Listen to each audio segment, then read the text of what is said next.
gente retorna agora para te mostrar a terceira e última reportagem da série Preço da Inocência, que esta semana te mostrou o caso de meninas menores de idade que eram traficadas para exploração sexual lá em Santa Catarina.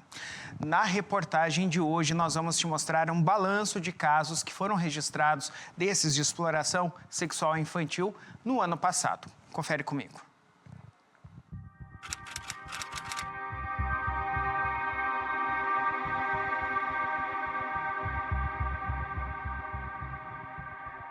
A exploração sexual infanto-juvenil e tráfico de pessoas são crimes que atingem a estrutura mais sensível da nossa sociedade, as crianças e adolescentes.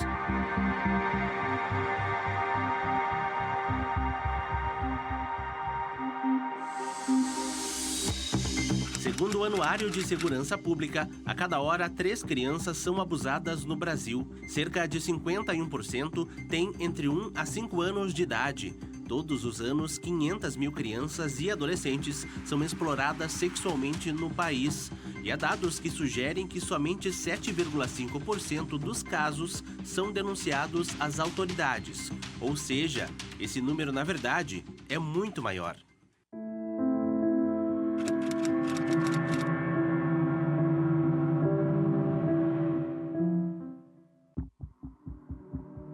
Combater crimes contra crianças e adolescentes não é uma tarefa fácil, de acordo com o Nucria. Uma investigação que trata justamente de crimes invisíveis, né? Que é um crime que não é visto pela sociedade, que não é divulgado, que não é falado, né? Que muitas vezes ele é ocultado pelas próprias famílias que se beneficiam disso. A partir do momento em que um crime é detectado, o Conselho Tutelar é acionado e alguns sinais também podem contribuir para essa identificação. Olha, quando a criança fica muito calada, deixa de fazer o que ela gosta, começa a ficar mais quietinha, através de desenhos, pesadelos, ou regride, né? No caso, começa a fazer xixi na cama, tem resistência a uma certa pessoa. Assim que a gente consegue identificar que a criança está sofrendo um abuso. Criança, adolescente, menino, menina, assim que você percebe. Geralmente, para nós, as denúncias vêm, como eu já falei, né, mais das escolas. Então, os profissionais ficam bem alerta em relação a esse jeito que a criança manifesta dentro da escola, que era ativa, alegre, daí começa a ficar tristinha, a ficar mais isolada. Os números de identificações referentes a situações de violência contra crianças e adolescentes, identificados a partir da rede de ensino de Paranaguá, apontam que no ano de 2024, 14 vítimas sofreram abuso sexual. Trazendo os números para os bairros, percebemos que foram registrados um caso na Vila Portuária, 3 no Jardim Iguaçu, 2 no Jardim Araçá, um caso no bairro Bockman, 1 no Jardim Guaraituba, 2 no Divinéia, 1 no Labra, 2 no Nilson Neves e 1 no bairro de Alexandra. Os números de inquéritos do Nucria, o Núcleo de Proteção à Criança e ao Adolescente Vítimas de Crimes de Estupro de Vulnerável, tiveram uma oscilação entre os anos de 2015 a 2025. O maior índice foi no ano de 2019, com 83 casos. Em 2025, até o momento, foram atendidas 17 vítimas. Já os estupros somam 12 casos em 2020, contra 3 casos registrados neste ano. E para realizar o enfrentamento a casos de exploração sexual e ao aliciamento de menores no litoral do Paraná, as autoridades contam com uma rede de proteção. Mas antes disso, é importante que as pessoas saibam a diferença entre os vários crimes que envolvem esse perfil de vítima. A gente tem a noção de que o estupro de vulnerável é só quando ocorre a prática sexual.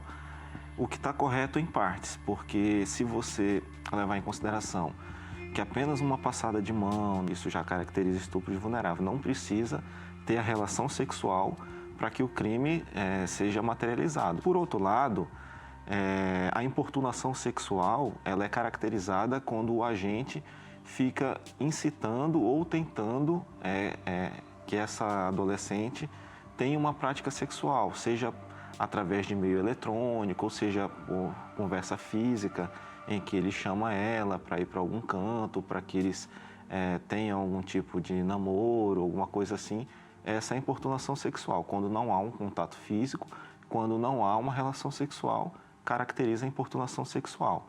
A exploração sexual é quando você contrata crianças e adolescentes para a prática sexual mediante pagamento de valores, não necessariamente valores em moedas, mas em troca de presentes, favores e outras formas de benefício para as vítimas. Com a detecção dos casos, a criança ou adolescente também é encaminhado ao CAICAV, o Centro de Atendimento Integrado às Crianças e Adolescentes Vítimas de Violência, onde de lá os demais órgãos são acionados para acompanhar os casos. A gente caminha vítimas de violência sexual, vítimas de todos os tipos de violência para o CAICAV, para atendimento psicológico, né? E se a criança ou adolescente precisa de outros encaminhamentos que for necessário, a gente também consegue requisitar. As vítimas dos casos envolvendo o contador de Paranaguá, José Carlos da Silva, e o Aleomar Paese, de Itapoá, em Santa Catarina, todas foram assistidas pelas equipes do NUCRIA, do Conselho Tutelar e também do CAICAV, sendo encaminhadas para profissionais especializados. E para que esse tipo de suporte possa ocorrer, os crimes precisam ser denunciados. Então, é muito importante estar denunciando no Disque 100. Se você não quer se identificar, não precisa falar teu nome, teu endereço, nada. Somente liga lá no Disque 100 e faz a tua denúncia. Se você acha que tem uma criança, um vizinho, um familiar que esteja sofrendo, faz no Disque 100, faz a denúncia. O que a gente tem que ressaltar também que, de acordo com o Código Penal, adolescentes com 14 anos incompletos, ou seja, de 13 anos, 11 meses e 29 dias para baixo, elas não podem realizar prática sexual, mesmo que de forma consentida. Caso isso ocorra, o agente que praticar o ato sexual responde por estupro de vulnerável. É um crime que destrói vidas, que coloca preço na inocência dessas crianças que vão levar para o resto de sua vida todas as consequências negativas de uma espécie de crime desse. Porque é um crime que muitas vezes não deixa marcas, não deixa marcas visíveis, não deixa cicatriz no corpo. Mas a cicatriz que deixa na alma dessas crianças, elas vão levar para sempre.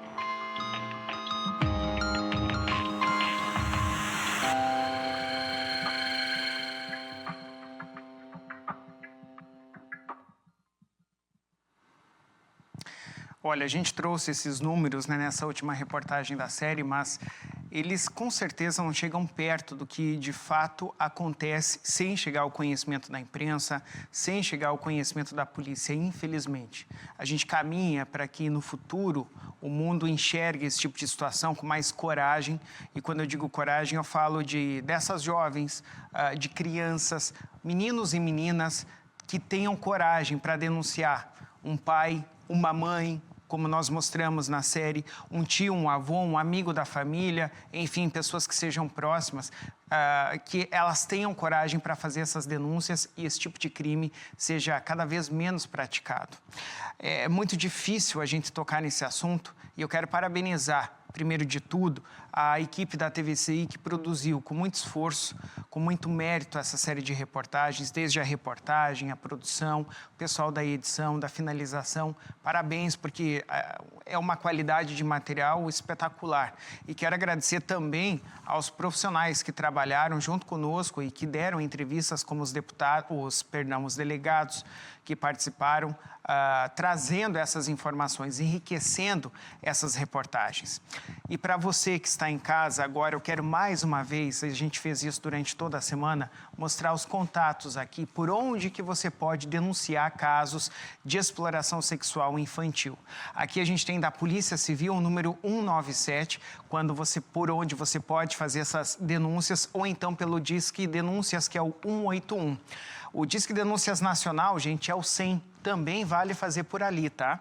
E a Polícia Militar atende pelo 190. Qualquer um desses 4 números podem ser utilizados para você denunciar de forma anônima casos de abuso sexual infantil, viu? E denuncie, não tenha medo.